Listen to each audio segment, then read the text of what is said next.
Bonjour à toutes, bonjour à tous pour ce nouveau et premier numéro de Jeux de scène de l'année, donc bonne année déjà, pour donc l'émission de Radio Soleil consacrée à l'actualité du spectacle vivant en général et du théâtre en particulier. Bonjour Hamid, bonjour Chantal. Bonjour André. Alors, à l'affiche aujourd'hui, je vais commencer par vous parler de Gauthier Fourcade, que j'ai vu au théâtre de la Manufacture des Abbesses. Johnny, libre dans ma tête, c'est un texte de Éric Bouvron et Didier Gustin, avec Didier Gustin, que j'ai vu au théâtre de Passy.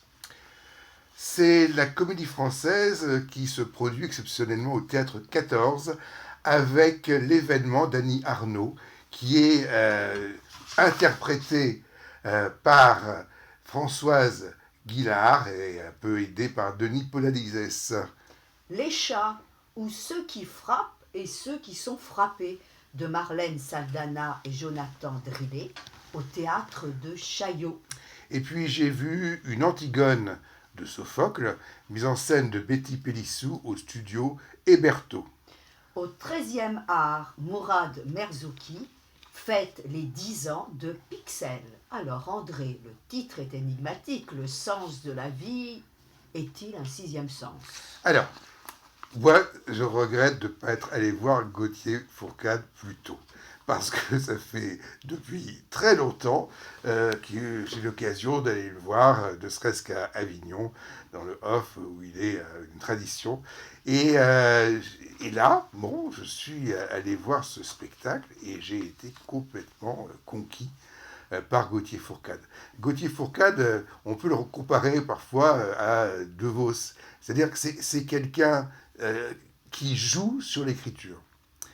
Il joue sur l'écriture, il joue sur les mots, évidemment, mais c'est un jeu subtil, c'est un jeu, et ça permet de donner de la légèreté à une réflexion qui, ma foi, est beaucoup plus profonde qu'on pourrait le croire.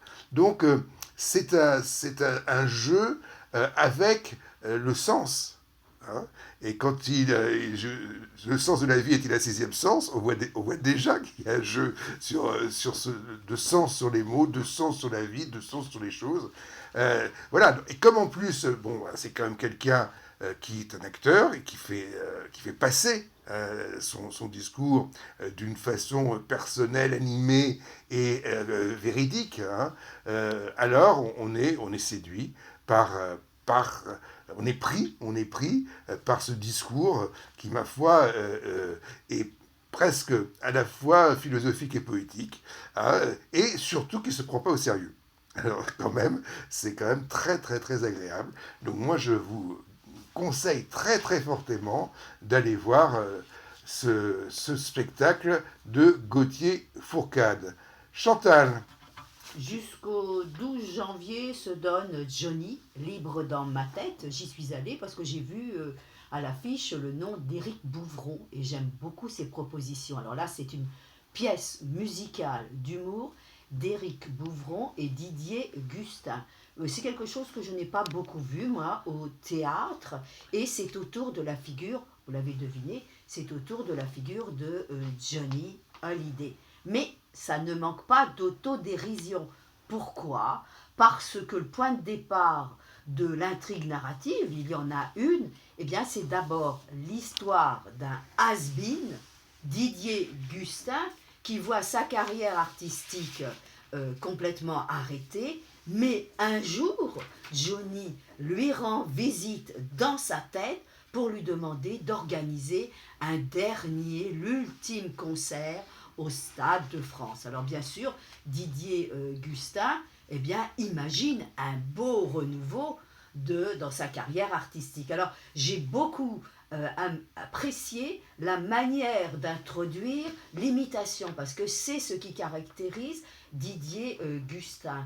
Donc il y a quand même du narratif, et Didier Gustin va rencontrer différents artistes amis de Johnny Hallyday pour qu'il puisse faire cet hommage. Alors il est très juste, Didier Gustin, il est très fort pour imiter la voix de Cabrel, de Goldman, de Jonas, de Bruel, d'Eddy, de Coluche, je pourrais continuer. Et il a la posture aussi parce qu'il a un petit mouvement de cheveux, soit les cheveux sont plaqués, soit il redresse une mèche, et avec sa posture, on a véritablement l'impression d'avoir le chanteur. C'est très bien écrit par Éric Bouvron et Didier Gustin, parce qu'il y a un vrai sens de la satire, et tous les personnages rencontrés sont introduits par une mise en situation, et puis il y a toujours un petit, j'ai envie de dire, des petits traits satiriques qui les caractérisent. Alors moi, ce que j'ai beaucoup aimé, c'est quand il y a des invités qui ne sont pas attendus, comme Lucchini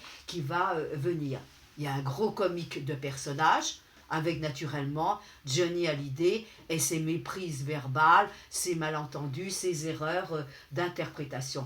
Une mise en scène d'Éric Bouvron, toujours dans l'excellence, parce que bien rythmée, avec un travail sur la lumière pour faire apparaître et disparaître les personnages. Donc c'est vraiment riche sur le plan musical. Alors j'ai dit avec la voix de Didier Gustin, mais il y a un accompagnement de Hugo de Sauge, Élie Golin et Jérémy Laine. Bon, moi j'ai beaucoup apprécié ce spectacle, j'ai eu l'impression d'être dans un beau concert avec en plus une théâtralisation comme le montre le final, très spectaculaire. C'est au théâtre de Passy que je ne connaissais pas.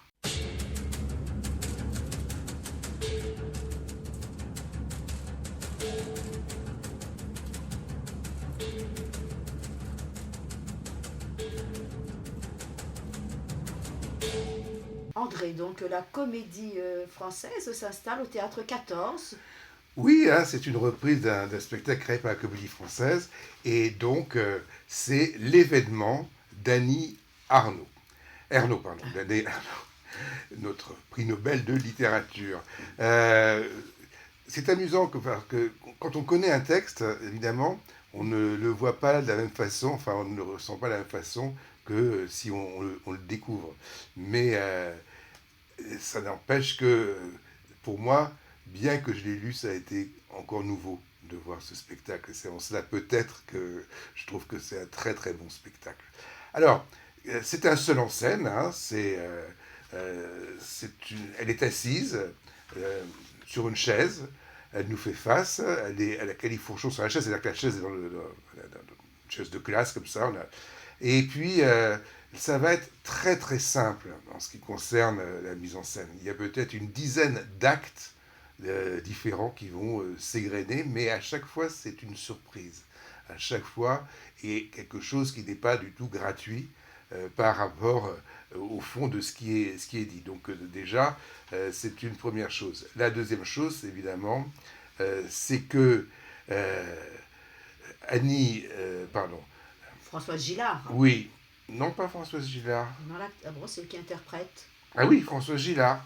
Oui, c'est Françoise Gillard. C'est que Françoise Gillard est formidable, quoi. C'est amusant parce que de temps en temps, un petit mot qui fait quelques petites erreurs comme ça, mais ça n'a aucune importance. Ça n'a aucune importance parce qu'elle nous fait vivre. Elle nous fait vivre ce texte d'Annie Ernaux. Parce que quand même, le principal, c'est ce texte. C'est un texte, quand je l'ai lu, j'ai trouvé formidable. Mais quand je l'ai entendu là, jouer, c'est-à-dire avec quelqu'un, parce que elle est Annie Ernaux, hein, Françoise Gillard, elle l'est. Alors, évidemment, elle est peut-être au moment où Annie Ernaux, à l'âge peut-être auquel Annie Ernaux a écrit ce texte, hein, parce qu'il y a quelque temps. Mais je ne sais pas, mais peu importe, on est complètement pris, et ce texte d'événement, évidemment, c'est l'avortement d'Annie Ernaux à une époque, évidemment, où c'était véritablement quelque chose de dangereux, de difficile et de terrible. Bon. Et ça, c'est quand même pas gratuit de l'entendre aujourd'hui, hein, où c'est devenu quelque chose de constitutionnel. On vient de très très très loin à ce niveau-là. Mais, Et c'est une génération. et c'est une génération. Et ce qui est, enfin, plusieurs même avant. Hein. Mais ce qui est extraordinaire, c'est que justement, on n'est pas dans, hein, on ne va pas être dans la sympathie, vous voyez, on n'est pas du tout, elle ne nous fait pas un truc où elle se plaint, pas du tout.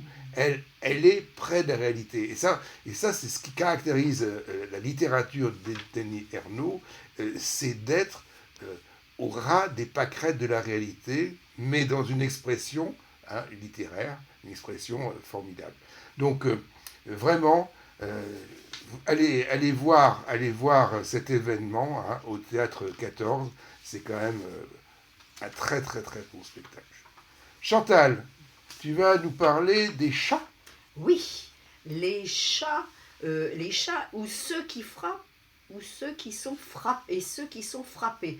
En fait, le sous-titre renvoie à un combat de sabre pour le sous-genre du kabuki japonais. Bon, c'est une belle fable animalière. Vous l'avez peut-être deviné, mais dans la tradition de La Fontaine, dans la tradition de George Orwell, pour moi, La ferme des animaux, pour proposer un théâtre d'alerte et de désobéissance, en quelque sorte civile. C'est vraiment une bouffonnerie politique où les chats vont porter un regard très très très critique avec des attaques très très frontales sur l'état de notre monde actuel. Et les chats, ils développent des théories philosophico-politiques, mais dans un débat contradictoire. J'ai vraiment beaucoup aimé. Beaucoup de chats vont s'insurger, bien sûr, contre notre système monolithique, contre notre distribution inégalitaire des biens, contre la propriété qui devrait être le soin des autres, etc. Et c'est aussi une belle fable d'anticipation qui donne des frissons, qui grincent. Pourquoi ? Parce que tous ces petits chats ont une certaine maman. Et cette maman, dont on devine assez rapidement de qui il s'agit, eh bien, qui pourrait s'installer aux Champs-Élysées, mais ça fait mal, eh bien, elle est appelée Neneuil, et c'est Marine Le Pen. Donc, la charge n'est pas du tout didactique. Pourquoi ? Parce que la forme, elle est vraiment très plaisante. C'est un opéra avec des acteurs chats, avec des pas de danse et avec des jeux scéniques qui renvoient vraiment au félin. Donc les chats, ils évoluent sur un espace incliné qui est très beau, qui est très plastique, un petit peu à la façon de Sonia Delaunay, avec des figures géométriques de toutes les couleurs. C'est de Jérémy Pinègre.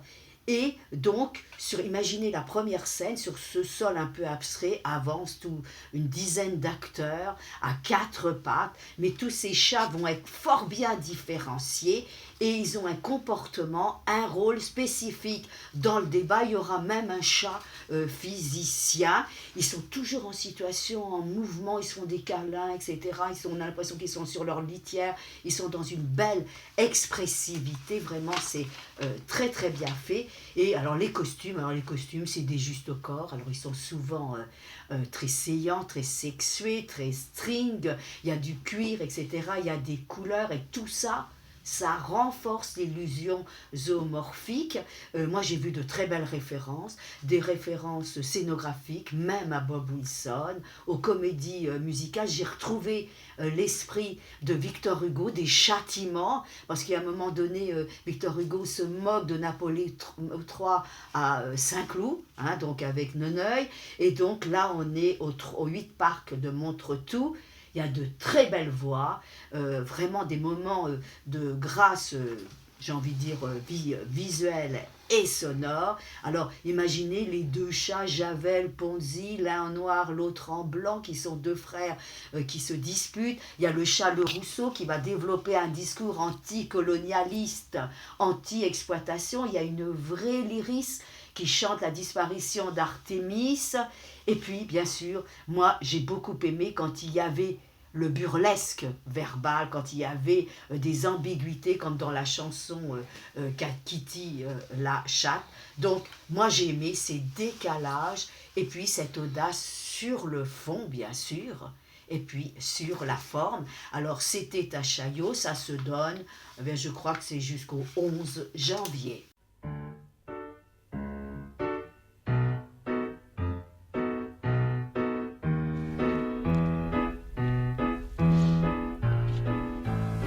Antigone de Sophocle dans la mise en scène de Betty Pélisson au studio Héberto. Oui, ça se donne tous les samedis après-midi. Donc c'est un... Bon, vous savez, hein, Échille, c'est vraiment la tragédie que les dieux imposent aux hommes. Euripide, ça va être le problème familial, des règlements de compte. Et Sophocle, il est entre les deux. Il est le plus politique.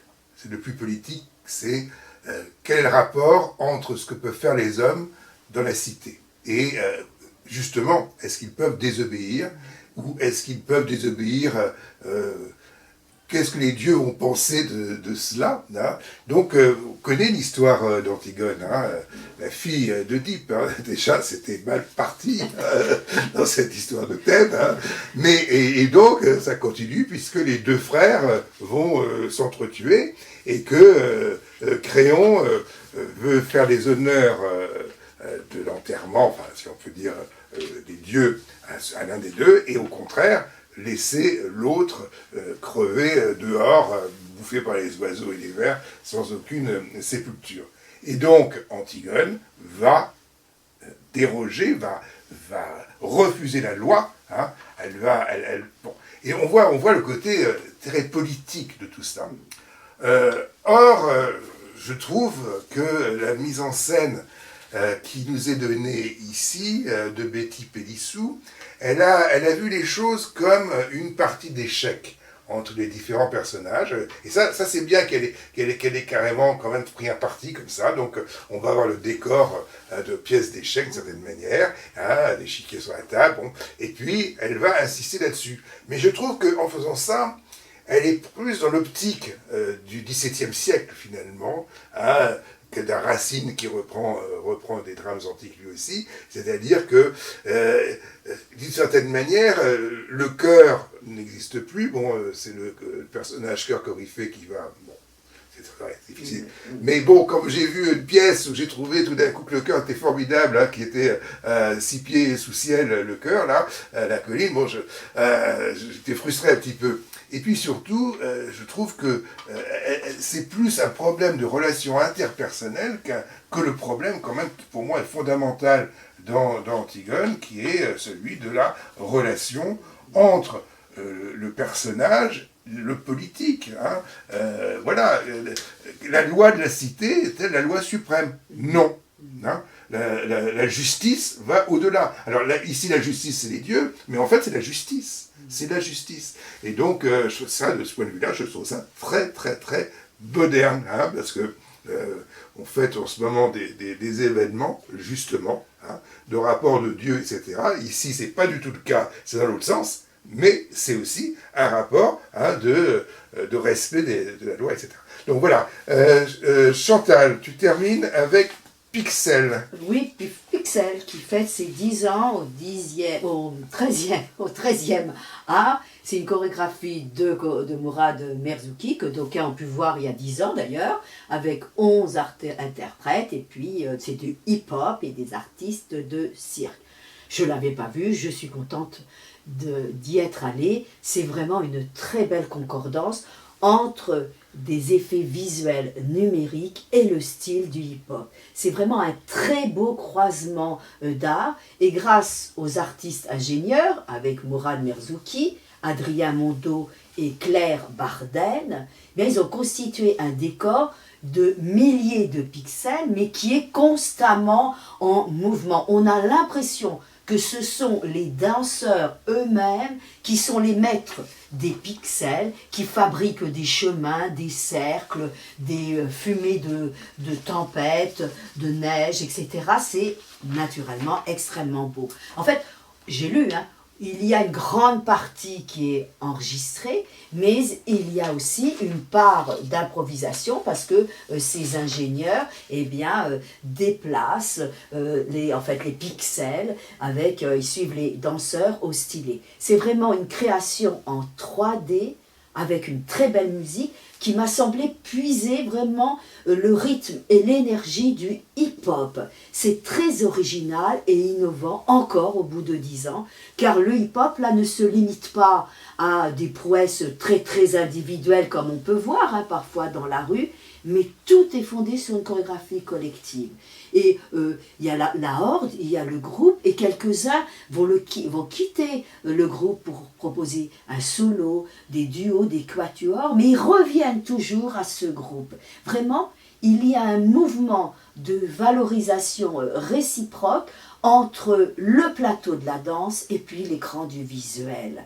C'est un très très bel équilibre entre ces deux modes artistiques, et cette union, je trouve, rend le hip-hop un peu plus polissé, c'est extrêmement gracieux, les corps ne sont jamais écrasés par la vidéo, c'est très plastique, et puis Mourad Merzouki a eu le souci bien sûr des costumes. Moi j'ai aimé parce qu'on voit ces points minimalistes qui sont multipliés à l'excès, qui deviennent complètement poétiques, et puis avec ces corps beaux à regarder. Moi c'est un spectacle bien magique, divertissant, et on est du beau côté je trouve, du numérique, puisqu'il est esthétique, et on a l'impression que le numérique, véritablement, il a libéré eh bien, un bel imaginaire chez Mourad Merzouki et ses danseurs. Vous pouvez aller au 13e art, c'est jusqu'au 1er février 2025. C'est où le 13e art? Ben dans le 13e, place d'Italie, voilà, place d'Italie. Donc, 13e art Pixel, je vous ai parlé d'une Antigone de Sophocle, mise en scène de Betty Pélissou au studio Héberto. Je vous ai parlé de Les chats ou ceux qui frappent et ceux qui sont frappés de Marlène Saldana et Jonathan Drillet. Est-ce que je peux dire juste un petit mot? Parce que hier soir, à Chaillot, il y avait un événement, une soirée exceptionnelle avec la chorégraphe Nadia Vadori-Gauthier. Le lendemain, après les attentats de Charlie en 2015, elle avait fait une performance à la Concorde en hommage aux victimes, et ceci était reproduit hier à Chaillot avec des danseurs, et nous spectateurs, nous étions conviés à participer, et elle avait initié quelque chose d'extrêmement intéressant, et bien sur un site quotidien de résistance poétique, 1 minute de danse par jour, et elle l'a fait depuis 10 ans. Je vous ai parlé auparavant de l'événement de Annie Ernaux. C'est Françoise Gillard qui est Annie Ernaux, si on veut, dans ce texte formidable. Et puis, c'est quand même un très bon spectacle de la comédie française à voir au Théâtre 14. Eh bien, une pièce musicale d'humour d'Éric Bouvron et Didier Gustin, Johnny libre dans ma tête, avec Didier Gustin en live et ses musiciens. Et j'ai découvert, et je vous souhaite de découvrir aussi ou de revoir, Gauthier Fourcade, qui est quelqu'un de formidable, avec un texte vraiment très très très fort. C'est au théâtre des... c'est au théâtre... non, c'était la Manufacture des Abbesses, voilà. Et nous, on se revoit bien la semaine prochaine pour continuer à entamer cette nouvelle année 2025. Au revoir.